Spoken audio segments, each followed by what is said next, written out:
बिस्मिल्लाहिर्रहमानिर्रहीम। अस्सलाम वालेकुम व्यूअर्स, आज की इस वीडियो में हम order 5 of civil procedure code 1908 को समझेंगे। ऑर्डर 5 जो कि issue and service of summon से मुतल्लिक है। सबसे पहले तो हम ये समझ लेते हैं कि समन से क्या मुराद है। देखिए, जब भी कोई शख्स किसी अदालत में कोई दावा दायर करता है तो दावा करने के बाद कोर्ट दूसरे शख्स को यानी कि डिफेंडेंट को, जिसको हम उर्दू में मुद्दाले कहेंगे, उसको तलब करने के लिए समन्स इशू करती है ताकि वो कोर्ट में पेश हो और मुद्दई के दावे का जवाब दे। यानी कि समन जो है ये एक किस्म का डॉक्यूमेंट होता है जो कि कोर्ट की जानिब से जारी किया जाता है ताकि दूसरा शख्स यानी कि जिसके खिलाफ ऐसा सूट फाइल किया गया है वो कोर्ट में पेश होकर अपने खिलाफ किए गए दावे का जवाब दे। देखें, इसके पीछे नेचुरल जस्टिस का असूल का फरमा है। यानी कि जज साहब का काम है कि दूसरी पार्टी को भी तलब करे और अगर वो पेश हो तो उसको भी सुने। यानी कि दूसरी पार्टी को सुनने के बाद जज साहब उस केस का फैसला करें। ये जो लफ्ज समन है इसका जिक्र सिविल प्रोसीजर कोड 1908 के ऑर्डर 5 के अलावा ऑर्डर 16 में और सेक्शंस 27, 28, 29 और सेक्शन 31 में किया गया है। ऑर्डर 5 में जो जिक्र किया गया है वो समन्स टू डिफेंडर से मुतल्लिक है, जबकि ऑर्डर 16 में जिन समन्स का जिक्र किया गया है वो summoning and attendance of witnesses से मुतल्लिक हैं।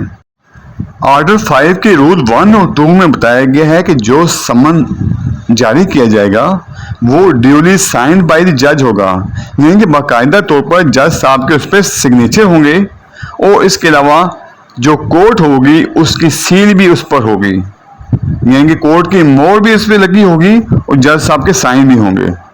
ये चीज़ें इस पर होना ज़रूरी हैं। इसके अलावा जो सूट फाइल किया जाएगा उसकी एक कॉपी प्लेंटिफ को इस समन के साथ अर्साल की जाएगी। जब डिफेंडर के अगेंस्ट समन जारी किया जाएगा तो उसमें कहा जाएगा कि आप 30 दिन के अंदर विद इन 30 डेज अपना जवाब पेश करें। यानी कि डिफेंडेंट को कहा जाता है कि तुम 30 दिन के अंदर रिटर्न स्टेटमेंट अदालत में दायर करो। अगर वो अपना जवाब 30 दिन के अंदर नहीं देता तो कुछ एक्सेप्शनल सर्कमस्टांसिस में 30 दिन के बजाय 90 दिन तक इसको किया जा सकता है, लेकिन ये अदालत की स्वाबदीद पर मुनहसर होता है। डिफेंडेंट जो है वो समन मिलने के बाद ज़ाती तौर पर खुद अदालत में पेश हो सकता है या फिर बजरिया प्लीडर यानी कि अपने वकील के जरिए अदालत में पेश हो सकता है। जबकि रूल 3 में बताया गया है कि कुछ सर्कमस्टांसिस में अदालत प्लेंटिफ को या फिर डिफेंडेंट को ऑर्डर दे सकती है कि वो ज़ाती तौर पर अदालत में पेश हों।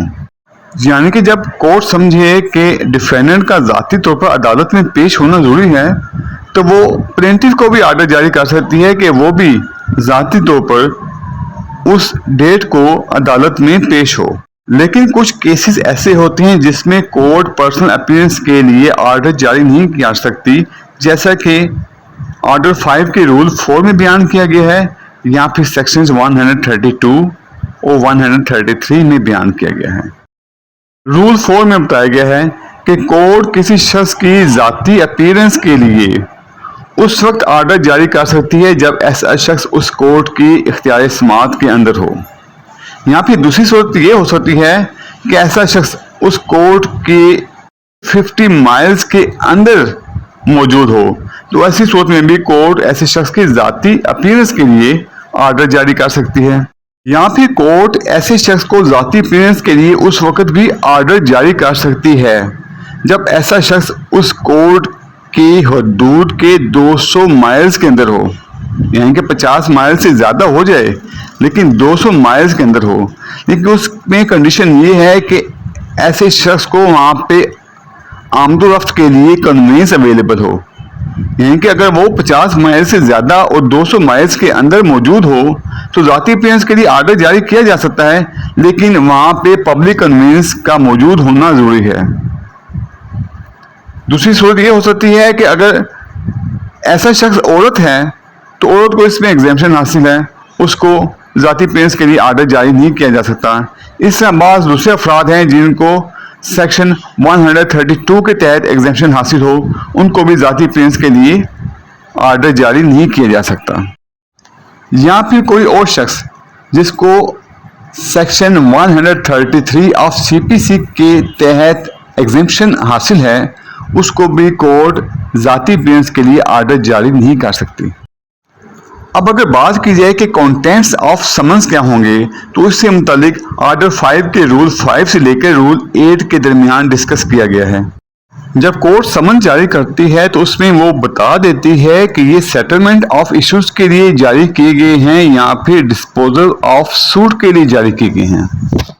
اگر تو سمن سیٹلمنٹ آف ایشوز سے متعلق ہوگا تو کورٹ ڈیفینڈنٹ کو کہے گی کہ تم تمام ڈاکومنٹس جس پہ تم ریلائی کرتے ہو ان کو عدالت میں پیش کرو، اور اگر ڈسپوزل آف سوٹ سے متعلق ہوگا تو یہ کہا جائے گا کہ تم اپنے تمام گواہان کو عدالت میں پیش کرو۔